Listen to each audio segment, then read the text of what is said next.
Hi!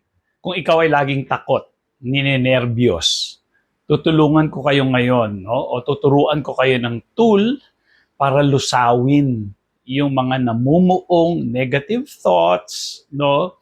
Catastrophizing, ibig sabihin yung catastrophizing, yung pinapalala yung simpleng sakit ng ulo, pinapalala, ginagawa ng cancer or stroke or aneurysm, yung mga ganon. Catastrophizing, negative thoughts, overthinking, kasama rin yon. So lulusawin natin siya with a simple tool. Pero may prerequisite kasi to. Ibig sabihin ng prerequisite, bago mo talaga ma ma-perfect, no, itong tool na to, dapat talagang kumpleto ka na kasi dapat sa kaalaman tungkol sa mekanismo ng nerbiyos o ng anxiety sa katawan, even depression. But I usually talk about anxiety, pero yung concept na yon, ganun din ginagamit sa depression, no? Kaso nga lang, ang mga samples ko kasi anxiety. Okay? But I also handle depression, no? Pati mga anger management, yung mga ganun, no? So by the way, ang gamit natin ay idea or concept ng cognitive behavioral therapy. At ang CBT ay ang gold standard, no, ng anxiety, depression, and other mental condition. Pag sinabing gold standard, ibig sabihin evidence-based, proven na effective talaga siya. Mataas yung kanyang success rate. Kapag ang mga taong may anxiety o depression, proven na gumagaling talaga pag nag-take nun. Kaya mahal. Mahal talaga ang CBT. Yung klasiko lang mahal. Yung certificate ko mahal. No? Ngayon, pag nasa ospital kayo, talagang mahal. But I'm here to help you and to help you, kayo magsasabi sa akin ng presyo ninyo.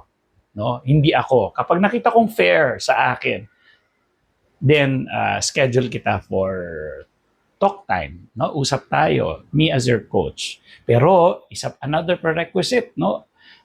Bago ma-perfect natin yung tool na to is assured ka ng doktor, ng medical doctor talaga na wala talaga kayong sakit physically, in terms, pag sinabi natin sakit physically, wala kayong sakit sa mga puso, kung hirap kayo huminga, or nagpapalpitate kayo, no? Ganun din sa lungs. Well, yung palpitation, gawa rin ng thyroid na problem. So, kung sumasakit ang dibdib, pwede kasing galing din sa acid. Kaya yung mga taong may GERD, may anxiety din kasi hindi nila naintindihan. So, importante na kung may mga ganong sakit, magagamot kayo muna ng doktor. Okay? Ngayon, kung merong naiiwang anxiety, pwede na yan sa mga CBT or Cognitive Behavioral Therapy. O sige, ito na yung tool. Halimbawa, para maintindihan nyo muna kung gaano ka-effective yung tool na ito. No? Dalawa yung sasabihin ko. No? Yung pag-challenge ng thought at yung pagsusulat nito. Kung paano siya na solidify or paano siya nagiging sementado, no, sa pag-iisip ninyo para hindi siya madaling lumuwag o mawala. So ganito yan. Okay? Bigyan ko muna kayo ng sample. Halimbawa may nag-text sa inyo. Sabi sa inyo, "Uy, Coach J, nanalo ka ng 10 million pesos. Pero para makuha mo yung premyo mo, kailangan padala ka sa akin muna ng 2,000 sa GCash ko." Hindi ako naman, ha? Nanalo ako ng 10 million pero padadalan pa kita muna ng 2,000 sa GCash? Oo, para makuha mo yung 10 million mo. Ako naman, magpapadala ba ako? Hindi. I'm sure, sasabihin nyo, "Ay sir, scammer yan, huwag kayong magpapadala dyan." Okay. So, hindi ako magpapadala. Klaro? So, ibig sabihin, meron akong discernment. Alam ko na niloloko ko nito o scammer to. Ay, yung iba, talagang nagpapaloko. Kasi nga, kulang sila sa kaalaman, kaya naloloko sila.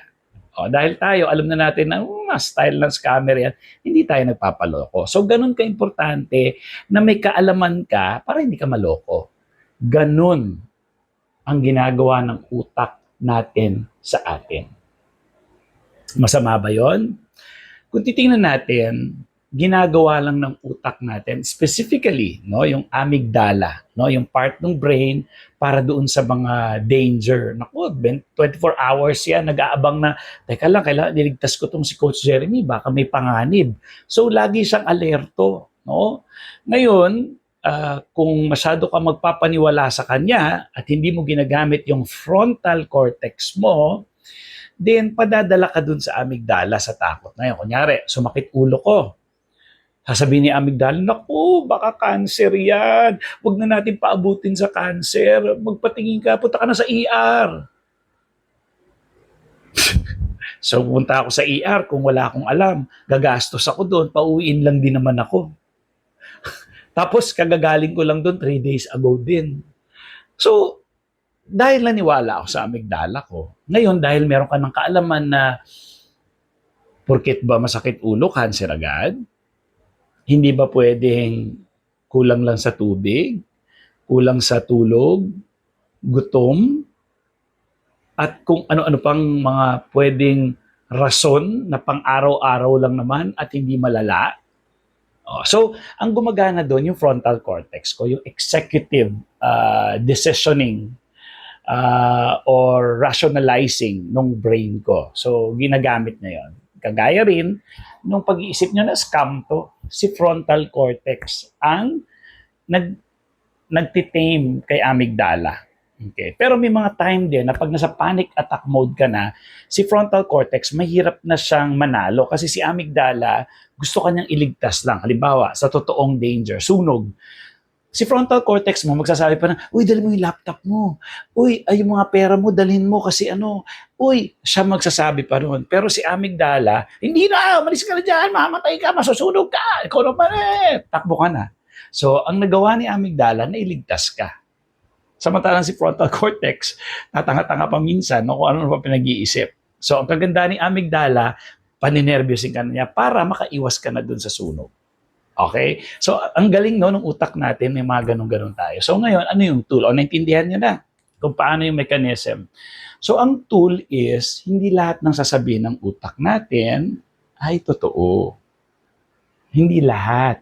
Kadalasan niya, sinasabi ha, 90+%, hindi totoo. Halimbawa, meron akong sample.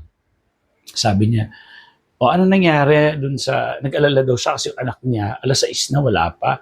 Samantalang ang labas sa opisina, sa school 4 p.m. Wala pa daw. So anong sa isip mo? Baka ano yun, nakipagsuntukan yun, naaway, baka inabangan. So, ano yung totoong nangyari? Nakauwi naman siya, dumaan lang, tumambay lang dun sa klase niya. Ha? Yun yung totoo? Pero mula 4:00 na wala pa siya, hanggang 6:00 or 6, more than 6 o'clock, or beyond 6 o'clock, grabe yung pag-alala mo. Tapos, ang katotohanan, tumambay lang siya sa barkada niya. Pero yung utak mo sinasabi, binubugbog na siya ngayon. O binugbog siya, kaya siya late. So ano yung totoo doon? Tumambay lang siya. Pero ano nangyari sa'yo mula doon sa pag-alala mo? Nervous na ako, kulang na lang, pumunta ako sa police para i-report siya, etc. etc. So naintindihan ninyo? So hindi porkit sinabi ng utak ninyo na binubugbog yung anak ninyo, binubugbog na siya. Gawa lang ng utak niyo, paniniwalaan niyo ba yung utak niyo? Hindi, di ba? So ngayon, kapag na-challenge natin yon, kapag binago natin yung pag-iisip natin, yung reaction ng katawan natin, mag-iiba rin. Siyempre, kung iniisip mong pinapatay na yung anak mo, siyempre, ninervyusin ka talaga. Pero kung iniisip mo, tumatambay na naman yun dun sa barkada niya kasi nagbibinata na, ganyan. So, imbis na takot ka dahil pinapatay yung anak mo, iniisip mo, tumatambay na naman yun, nakalimutan na naman akong i-text. Paagalitan ko yung pag-uwi. Nakita niyo yung difference nung OA yung reaction mo na pinapatay na yung anak ko, Diyos ko, versus na nandiligaw na naman yun or tumatambay na naman, naglalaro naman ng ML yung anak ko na yan. So yung OA na reaction versus dun sa katotohanan, nakakatulong yung ideya na yon para mag-subside din yung nervyos ninyo. Tandaan niyo how powerful the brain is. Pero kasi 10 minutes lang yung plano ko eh. Magpa-part 2 na lang tayo. 9:47 na. Kung gusto ko makausap, nandito lang po no yung aking kung paano ako kukontakin sa taas. Ayan, basahin po. Ayan, i-message ako. Kung gusto ng libre, ipopost ko yung mga ganito sa YouTube at panoorin. Bitin na tayo sa oras. So, sa susunod na. Pero at least andun na yung ideya. Kumbaga, gagawin natin part 1 ito. Dapat diagnose ng doktor, huwag gamitin itong video ko pang self-diagnosis. Okay? Bye!